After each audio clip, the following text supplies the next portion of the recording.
গোলপোস্টের সামনে বিদ্যুৎ গতির স্প্রিন্ট, ডিফেন্ডার ছিঁড়ে ফেলা কাটব্যাক আর ফিনিশিংয়ে বরফ শীতল মাথা, এই ৩ অস্ত্রেই ২৭ বছর বয়সে বিশ্ব ফুটবলের এলিট ক্লাবে নিজের নাম খোদাই করে ফেলেছেন কিলিয়ান এমবাপ্পে। আর আজ এই গতিদানব পা রাখল নিজের ২৮তম বছরে। বিশ্বকাপ জয়ী এই তারকার জন্মদিনে এবার দেখে নেওয়া যাক কেন তাকে বলা হয় দ্য ফ্ল্যাশ।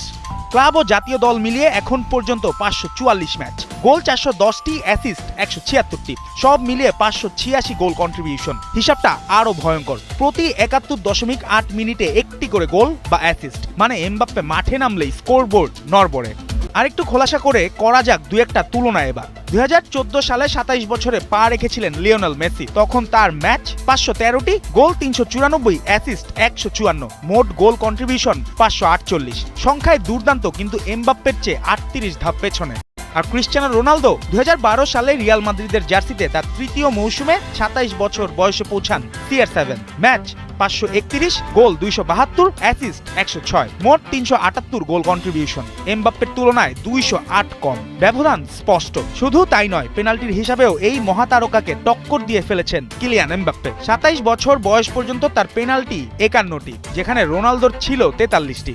বড় ম্যাচ, বড় চাপ, স্পট কিকেও এমবাপ্পে এখন নির্ভরতার নাম।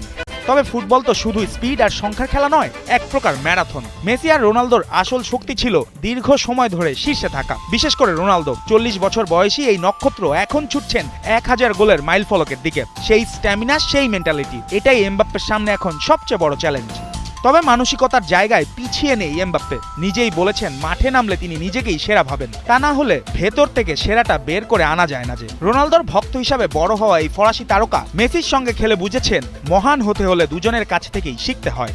২০২৫-২৬ মৌসুমে এমবাপ্পে যেন থামবার নামই নিচ্ছেন না। ফর্ম, ফিটনেস আর ফোকাস সব এক লাইনে। আজ সংখ্যায় এগিয়ে এমবাপ্পে, ইতিহাসে এগিয়ে মেসি, রোনালদো, কিন্তু যে গতিতে ছুটছেন এই বার্থডে বয়, তাতে সময়ের সঙ্গে সঙ্গে সেই ইতিহাসে নিজের অধ্যায় লিখে ফেলতে পারেন ২৭ বছর বয়সের এই স্পিড স্টার।